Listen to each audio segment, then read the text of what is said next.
নির্বাচনের ফলাফল সম্পর্কে আঁচ করতে পেরে ত্রিপুরা রাজ্যের বিরোধীরা সাধারণ মানুষের মধ্যে বিভ্রান্তি সৃষ্টি করতে চাইছে, এই অভিযোগ ত্রিপুরা প্রদেশ বিজেপির মুখপাত্র নবেন্দু ভট্টাচার্যের। মঙ্গলবার বিকেলে রাজধানী আগরতলার কৃষ্ণনগর এলাকার প্রদেশ বিজেপি কার্যালয়ে এক সাংবাদিক সম্মেলন করে এই অভিযোগ করেন তিনি। পাশাপাশি তিনি আরো বলেন, 2018 সালে রাজ্যে শাসন ক্ষমতার পালাবদলের পর একটিও রাজনৈতিক সন্ত্রাসের ঘটনা ঘটেনি। একইভাবে 2023 সালে ত্রিপুরা বিধানসভা নির্বাচনের আগে ও পরে কোনো সন্ত্রাসের ঘটনা ঘটেনি। তবে বিরোধীরা এই প্রচেষ্টা রয়েছে, তাই নির্বাচন কমিশন সুষ্ঠুভাবে নির্বাচন করার জন্য যাবতীয় পদক্ষেপ গ্রহণ করছে বলে জানান তিনি। তারা কোনোভাবেই এই দেশের মঙ্গল চায় না, এই দেশটাকে ধ্বংস করতে চায়। ফলে তাদের বিরুদ্ধে অবশ্যই মানুষ সচেতন আছেন এবং সচেতন থেকেই তারা তাদের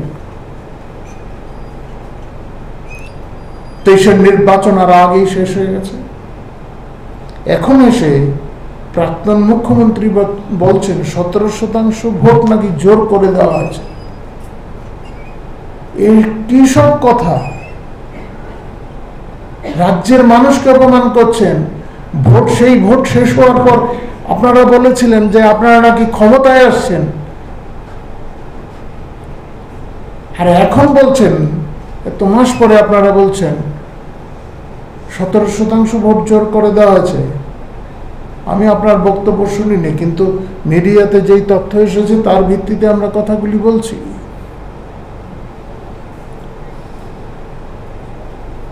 এ কেমন ধরনের কথা?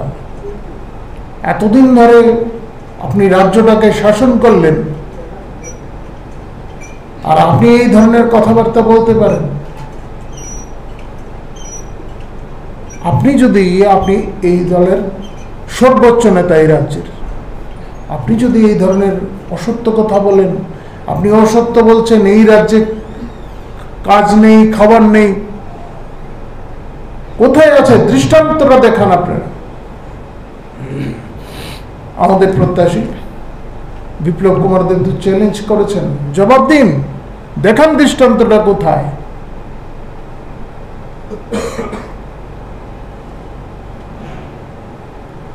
দেখাতে পারবেন না?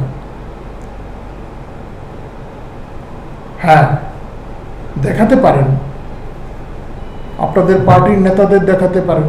তাদের রসদ সংগ্রহে বাধা পড়ছে, ব্যাঘাত ঘটছে।